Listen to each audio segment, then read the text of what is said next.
아멘. 오늘 어제 살펴볼 하나님의 말씀은 디모데전서 1장 15절에서 17절 말씀입니다. 디모데전서 1장 15절에서 17절 말씀입니다. 우리 한 절씩 교독하신 후에 마지막 절 합독하시겠습니다. 하나님의 말씀을 들으십시오.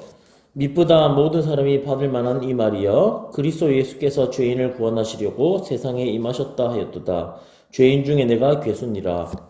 그러나 내가 긍휼을 입은 까닭은 예수 그리스도께서 내게 먼저 일체 오래 참으심을 보이사 후에 주를 믿어 영생 얻는 자들에게 본이 되게 하려 하시느니라. 같이 읽겠습니다. 영원한 신앙 곧 썩지 아니하고 보이지 아니하고 홀로 하나이신 하나님께 존귀와 영광이 영원 무궁하도록 있을지어다. 아멘.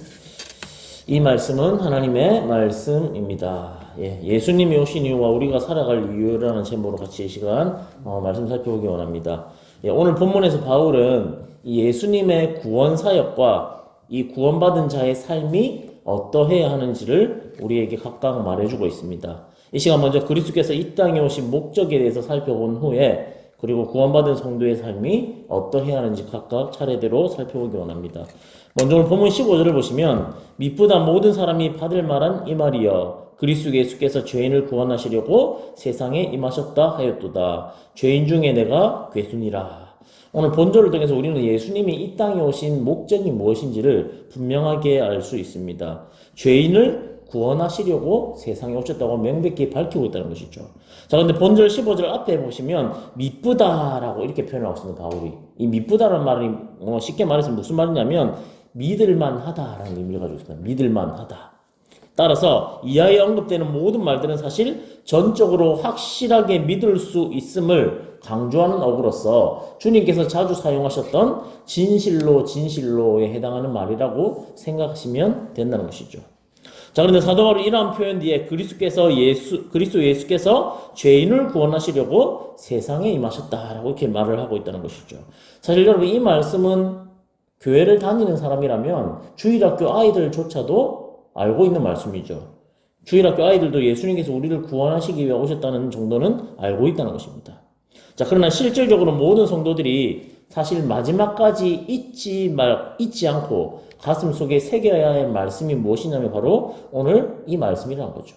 이 죄인을 구원하시려고 세상에 임하셨다. 이게 우리가 이 땅을 떠나는 그날까지 절대로 잊어서는 안 되고 우리의 가슴 깊이 새겨야 할 말씀이라는 것입니다. 왜냐하면 많은 사람들이 이러한 기초적인 사실을 망각함으로써 이 잘못된 신앙생활을 하거나 심지어는 이미 얻은 신앙마저도 잃게 되는 경우가 있다는 것이죠. 어떤 경우가 그럴까요? 예수님이 나의 구원을 위해 오셨다는 그걸 보는 것이 아니라 그저 예수님이 나의 어떤 나의 목적을 이루기 위한 수단으로 예수님을 믿는 사람들이 이 시대 가운데 그만큼 많다는 것을 반증해 주는 것이기 때문입니다. 그저 예수님을 내 기도를 이루는 어떤 수단과 방법으로만 생각하고 우리가 예수를 믿게 되는 경우가 많다는 것입니다. 여러분 성경을 보면 주님 당시의 유대인들은 주님께서 죄인의 구원을 위해 오셨다는 사실을 어떻게 했습니까? 외면했다는 것입니다. 그들은 주님께 나오긴 했지만 예수님을 무엇으로는 인정하지 않았을까요? 죄인의 구주로는 받아들이지 않았다는 것이죠. 그들은 오로지 주님을 그들의 현실에만 결부시키고 있었다는 것입니다. 그저 예수님은 우리의 현실 문제만을 해결해 주시는 그런 예수님으로만 착각하고 있었다는 것입니다. 자, 그래서 예수님 당시 어떤 이들은 상속 재산 분배를 해달라고 찾아오는가 하면 또 어떤 이들은 주님의 이적을 보고는 왕으로 삼아 현실적인 문제들을 해결하려고 하는 모습까지 보이게 되었다는 것입니다.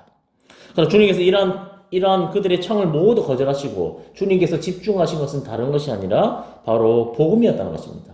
오직 주님께서 복음만을 전파하시자 유대인들은 어떤 일을 감행하게 됩니까? 예수 그리스도를 결국 십자가에 못 박아 죽이는 그 자리까지 나아가게 되었다는 것이죠. 여러분, 그런데 사실 주님을 죄인의 구주로 받아들이지 않는 그들의 이러한 형태는 오늘날까지도 계속되어지고 있다는 것입니다. 오늘날도 유대인들은 주님을 무엇으로 인정하지 않습니까? 메시아로 인정하지 않는다는 것이죠.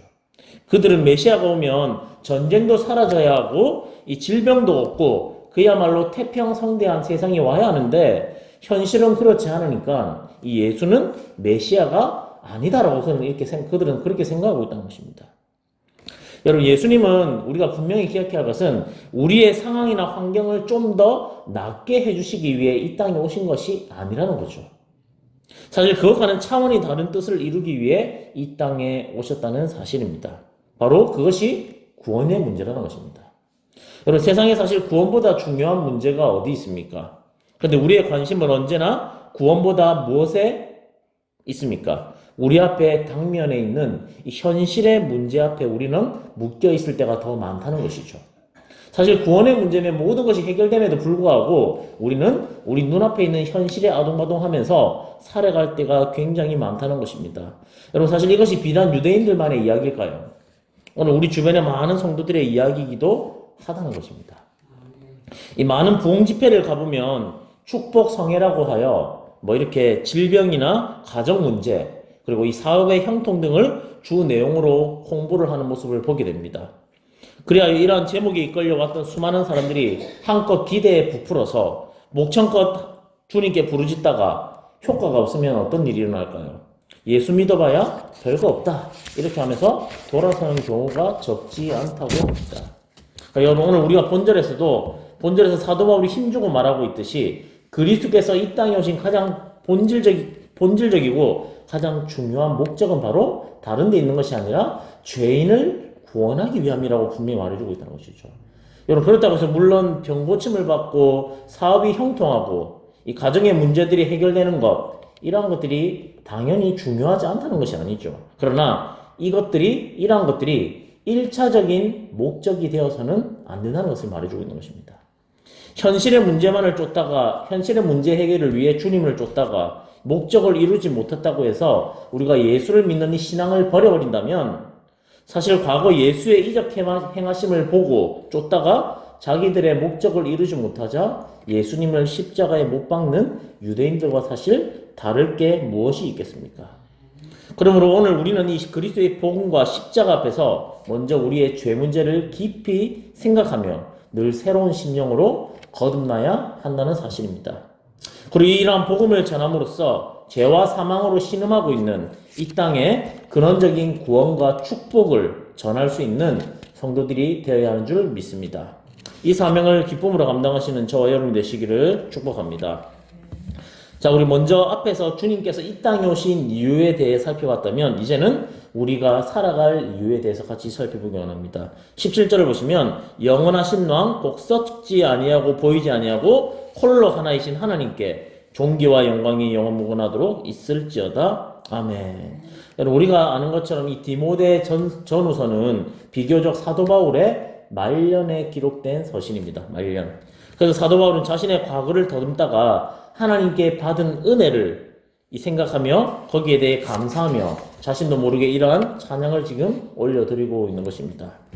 자, 그런데 오늘 우리의 모습 속에는 우리의 모습은 이와는 대조적으로 흘러갈 때가 굉장히 많습니다. 무슨 말이냐면 우리는 대개 처음 회심하고 그리스도를 영접했을 때는 굉장한 감사와 감격으로 뜨거운 신앙생활을 하다가 점차 시간이 지날수록 그 열정이 식게 되는 경우를 굉장히 많이 보게 된다는 것이죠. 그래야 세월이 지나 교회 생활에 익숙해지고 그리고 하나님과 이웃에 대한 관계는 기계적이 되어가며 이 봉사의 열정 역시도 식어갈 때가 많다는 것입니다. 자, 오늘 사도 바울의 모습 속에 이 말년에 쓴 그의 서신을 보면 그의 삶은 여전히 하나님을 향한 주님을 향한 뜨거운 열정과 사랑으로 가득 차 있다는 것을 발견하게 된다는 것이죠. 말 그대로 초지일관의 자세로 주님께 헌신하는 삶을 그가 살았음을 지금 말해주고 있는 것입니다.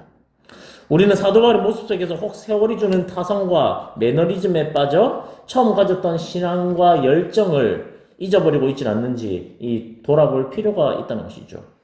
그래야 과거에 뜨거웠던 신앙을 우리가 자랑할 것이 아니라 초심으로 돌아가 사도 바울과 같이 끝까지 이 사명을 감당해 가야 한다는 사실입니다. 여러분, 하나님께서 우리를 이 땅에 보내신 목적은 무엇일까요? 바로 우리를 통해 하나님께서는 영광을 받으시기 원한다는 것이죠. 이것이 바로 우리가 살아가는 가장 본질적인 이유라는 것입니다. 자, 그럼 역으로 생각해 볼 때 우리는 왜 하나님께 영광을 올려야 될까요? 자, 이렇게 물어볼 수 있겠죠. 자, 그것은 앞에서 제가 예수님께서 오신 이유와 연결해서 말씀드릴 수 있습니다. 바로 하나님께서 우리를 죄와 사망에서 건져내셨기 때문입니다. 즉, 우리를 구원하셨기 때문이죠. 자, 그리고 여기에 대한 마땅한 반응이 바로 하나님께 영광 돌리는 삶으로 나타나고 드러나야 한다는 것을 말해주고 있는 것입니다. 말씀을 정리하겠습니다. 이 예수님이 사실 이 땅에 오신 이유와 우리가 살아가는 이유는 사실 엄밀히 말하면 뗄래야 뗄 수 없는, 서로 떨어질래야 떨어질 수 없는 불가분의 관계에 있다고 할 수 있습니다. 예수님께서 오신 이유, 우리를 구원하시기 위해서죠. 그리고 구원받은 우리는 마땅히 우리를 구원하신 그 예수님께 우리의 삶을 들여 영광 올려드리는, 이렇게 서로 연결되어 있다는 것이죠. 그렇습니다. 먼저 죄인된 우리를 구원하시기 위해 주님께서 오셨고, 구원받은 성도는 여기에 대한 반응으로 구원의 간격 속에 살아가며 하나님께 마땅히 영광 올려드리는 삶을 살아가야 한다는 사실입니다. 오늘 하루도 구원의 기쁨과 감격이 충만하게 흘러 이 하나님께 영광 올려드릴 수 있는 저와 여러분의 삶이 되시기를 주님의 이름으로 축복합니다. 같이 기도하기 원합니다. 우리 기도하실 때 다시 한번 우리 안에 행여나 식어져 있다면, 식어져 가고 있는 이 구원의 간격을 다시 한번 우리가 생각해 보기 원합니다. 나를 구원하신 주님의 이 놀라운 은혜와 사랑이 사실 나의 가슴 속에 얼마나 새겨져 있는지, 그리고 나는 이것을 얼마나 또한 누리며 살아가고 있는지 돌아보기 원합니다. 예수님이 오신 이유, 사실 우리가 예수님이 오신 이유에 대한 정확한 이유를 깨닫지 못한다면 살아갈 이유조차도 우리가 제대로 알고 있지 못한 것과 같은 의미입니다. 우리가 제대로 주님을 위해 살아가지 못하는 이유가 무엇일까요?